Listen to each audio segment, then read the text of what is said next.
છે. નારદજીનું આગમન થાય તો એમને એમ નહીં, વખાણ કર્યા અને નારદજીને સ્ટોપ કર્યા, બસ રાખો. હવે નારદજી દેવર્ષિ શા માટે આવવાનું થયું? નારદજી કહે છે તમારા જેવો સહિષ્ણુ દયાવાન તો મેં આ જગતમાં જોયો જ નથી. કંસ કહે છે હું અને દયાવાન તો શું?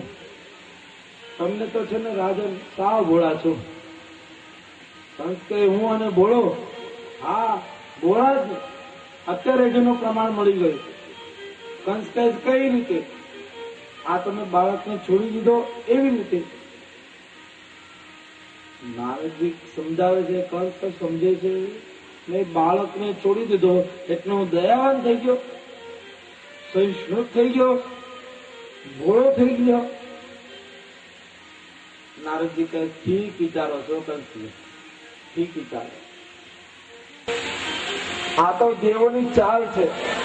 આ તો સ્વયં વિષ્ણુ પરમાત્માની સાથે તમારો વેર છે. સાંભળો, તમે ગાફેલ ન રહેતા, કોઈ પણ વાતમાં ના આવતા, કારણ કે પરમાત્મા છે ને એ બહુ નાટક છે. લીલાધારીને નાટક તમને સમજમાં નહીં આવે. આખરે તમે ભોળા છો ને એટલે. આ તો તમને સમજાવાતા એટલે હું આવ્યો. નારદજી કહે છે હું સમજાવું. કંસ કહે શું સમજાવો છો? નારદજી કહે સાંભળો કંસ રાજા, જો અમારા હાથમાં શું છે એમ કરતા એક કમળનું ફૂલ ફૂટી, કમળની 8 પાકડીઓ છે.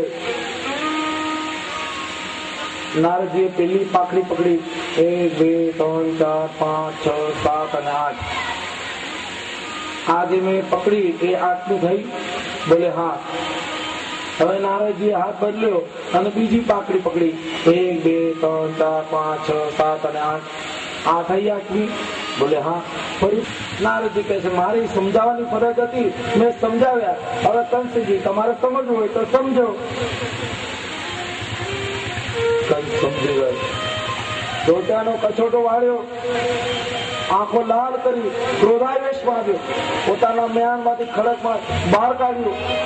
દોડતો દોડતો ગયો છે કારાવાસ તરફ.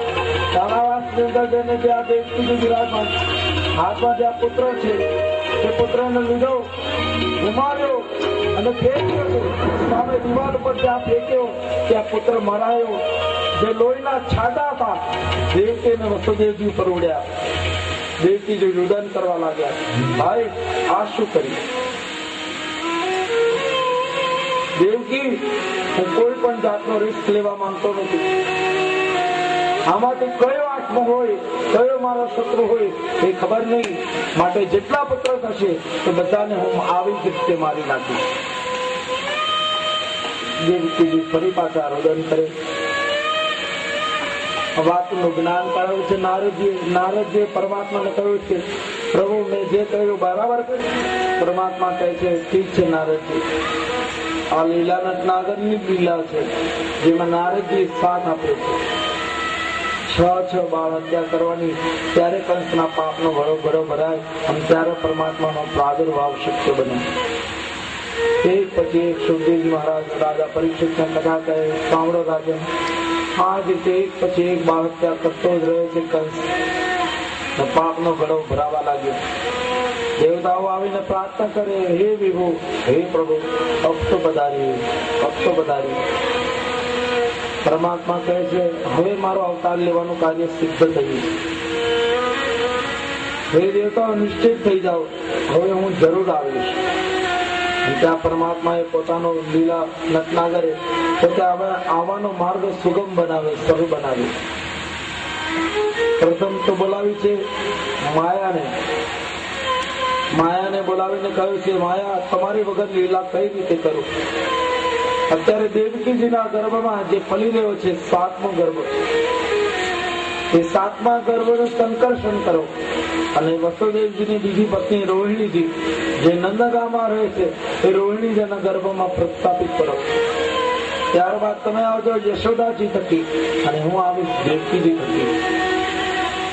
માયા ભગવાનની આજ્ઞા લઈને ગઈ છે અને દેવકીજીના ગર્ભમાં જે 7મો ગર્ભ હતો એનું સંકર્ષણ કર્યું છે. ત્યારબાદ પોતે ગયા છે યશોદાજીને ત્યાં અને પરમાત્મા પધારે છે દેવકીજીનું. આ રીતે 7મા ગર્ભ તરીકે શ્રેષ્ઠ નારાયણ દેવકીજીના પણ પુત્ર કહેવાય છે. એ દેવકીજી થકી જન્મ ગર્ભમાં રહ્યા છે, પરંતુ જન્મ પામે છે રોહિણી થકી. આમ દેવકીજીના પણ પુત્ર ગણાય છે. વડે દાઉદી મહારાજ કી જય. કંસ હવે જરા સચેત બને છે. દેવકીજીને જે 7મો ગર્ભ હતો, પરંતુ હવે નથી, માટે કંસ જરા અચરજ પામ્યો કે આખરે ગર્ભ ગયો ક્યાં. પછી વિચાર એમ કર્યો છે, મારો ડર લાગ્યો છે, મારી બીકના કારણે 7મો ગર્ભ થયો જ નથી, એ પ્રસવ ટળી ગયો, પરંતુ હવે જે થશે એ 8મો ગર્ભ હશે. ફરી પાછા દેવકીજીને દિવસો રહ્યા છે. ચોકીદારો પાસે પહેરો વધારી દીધો, ચારાવાસ તો પહેરો વધાર્યો. કંસ સચેત બન્યો છે. આ રાજ્યની અંદર પ્રજા પણ ઘણી દુઃખી હતી. એના ત્રાસથી પ્રજા પણ ઘણી ત્રસ્ત હતી. નાનામાં નાની દૂધ, માખણ, સાકર જેવી વસ્તુ પર પણ રાજા કંસ કર લગાડતો હતો. પ્રજાને પણ ખૂબ ત્રાસ આપતો હતો. બંને માતા પિતા જેલમાં રહ્યા પછી દુઃખ પામે છે. પરમાત્માનું યજન અને ભજન કરે છે. પરમાત્માના માતા પિતા છે તો શું થઈ ગયું, આખરે ભજનની જરૂર એમને પણ છે, તો આપણને શા માટે ન હોય? આપણે તો કેવળ એક મનુષ્ય છે, સાધારણ મનુષ્ય. ત્યાં પરમાત્માના માતા અને પિતા પણ દુઃખી હોય, એમને પણ પરમાત્માની રાહ જોવી પડતી હોય, તો આપણને પણ રાહ જોવી પડે. અંદર શું વાત? અને બંને દંપતીએ મળીને કારાવાસની અંદર પણ પરમાત્માનું ભજન કર્યું છે. હે મારા ઘટમાં વિરાજતા શ્રીનાથજી યમુનાજી મહાપ્રભુજી. મારા ઘટમાં વિરાજતા શ્રીનાથજી યમુનાજી મહાપ્રભુજી.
गिरिधार